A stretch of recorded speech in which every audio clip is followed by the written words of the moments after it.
반갑습니다. 저는 안암교당 청년 4단 이경주입니다. 현재 저는 고려대학교 원불교 학생회 회장을 맡고 있고 고려대학교 역사교육과 3학년에 재학 중입니다. 제가 오늘 강연할 내용은 정기일기 발표이고요.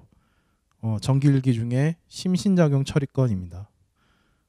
이것은 3월 18일 날 작성했고 제목은 수강정정입니다. 네, 경계 상황은 제가 이번에 같은 대학에 새내기로 들어온 고등학교 후배가 수강정정 때 수업을 하나 잡아달라고 부탁을 했습니다. 그래서 3학년 TO가 남아있길래 그걸 잡아서 전체 TO가 풀릴 때 이 후배가 넘겨달라고 부탁을 했었습니다. 그래서 제가 일단은 흔쾌히 그 TO를 잡아줘서 넘겨주겠다라고 답을 했었습니다. 그런데 이제 다음날 제가 아침에 후배가 잡아달라고 하는 수업을 살펴보니까 그 수업이 있는 시간대에 제가 꼭 들어야만 하는 수업이 하나 있었습니다. 이 수업이 또 1학기에만 열리는 수업이기 때문에, 그리고 또 이 수업을 들어야지 제가 교생 실습을 나갈 수 있는 수업이었습니다. 그리고 또 제가 수강 신청을 할 때 이게 자리가 여유롭게 남은 수업이 아니어서 이번에 이 수업을 뺐다가 들어가게 되면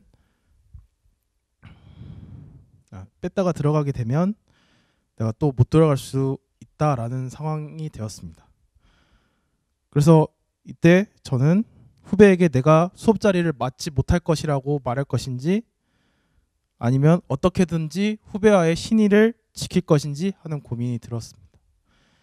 아니면 또 그냥 수강 정정 때 내가 손이 느려서 이 TO를 잡지 못했다라고 말할 것인지 고민을 하게 되었습니다.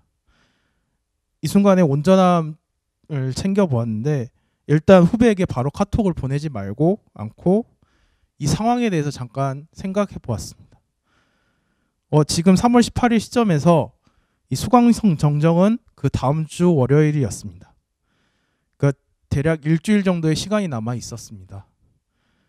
그리고 나는 지금 후배가 원하는 수업이 있는 시간대에 수업이 있고, 그리고 그 수업은 내가 절대로 뺄 수 없는 수업이라는 상황을 알게 되었습니다.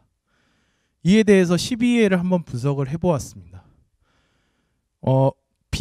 만약에 후배에게 수업을 잡아줄 수 없다고 말을 하지 않고, 다만 이제 수강 정정 때 내가 손이 느려서 못 잡았다라고 거짓말을 한다면은 이것은 거짓말을 한 것이고, 또 후배가 그 일주일 동안 다른 사람에게 또 부탁을 할 수 있는데 그렇지 못하게 해서 이 수업의 자리를 잡을 수 있는 기회를 빼앗아 버리는 일이라고 생각했습니다.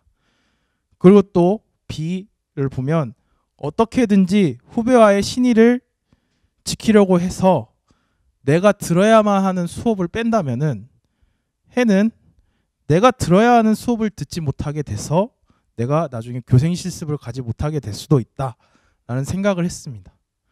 그리고 여기서 해야 될 C는 내가 지금 후배에게 사실대로 말해가지고 내가 이러이러한 사정이 있기 때문에 수업을 잡아줄 수 없다라고 하는 게 C라고 생각을 했고, 이로부터 오는 E는 거짓말을 하지 않게 되고, 또 나 또한 들어야 할 수 있는 수업을 들을 수 있고, 또 후배는 나 말고 또 그 기간 동안에 다른 사람에게 부탁을 해서 그 수업의 자리를 잡을 수도 있을 것이다 라는 생각을 하게 되었습니다. 그래서 취사를 했는데요.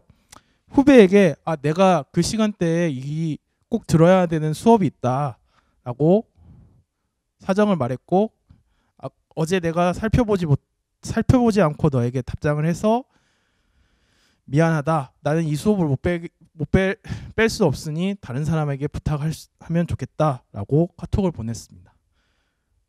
그렇게 카톡을 보내고 나서 이제 좀 시간이 지난 뒤에 보니 후배가 다행히도 괜찮다라고 카톡을 보내왔습니다.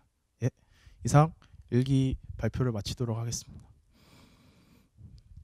이 경주 교우의 일기에 대해서 감정을 하겠습니다.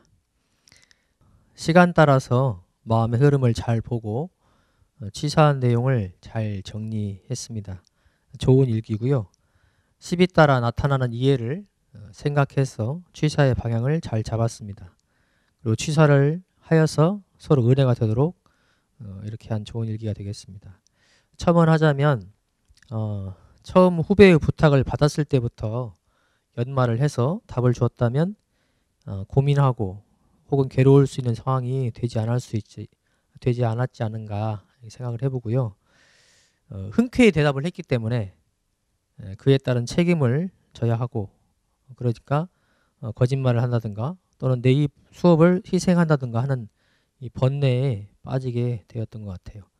그래서 나도 불확실성을 가지고 있었기 때문에 그 부분을 후배에게 미리 언급하고 일을 진행시켰다면 쉽게 사정 얘기를 할 수 있지 않았을까 싶고, 또 후배가 괜찮다고 했기에 다행이지, 만약 불쾌감을 드러냈다면 내 손을 떠난 얘기잖아요. 그래서 그때는 관계가 또 어려워졌겠죠. 그래서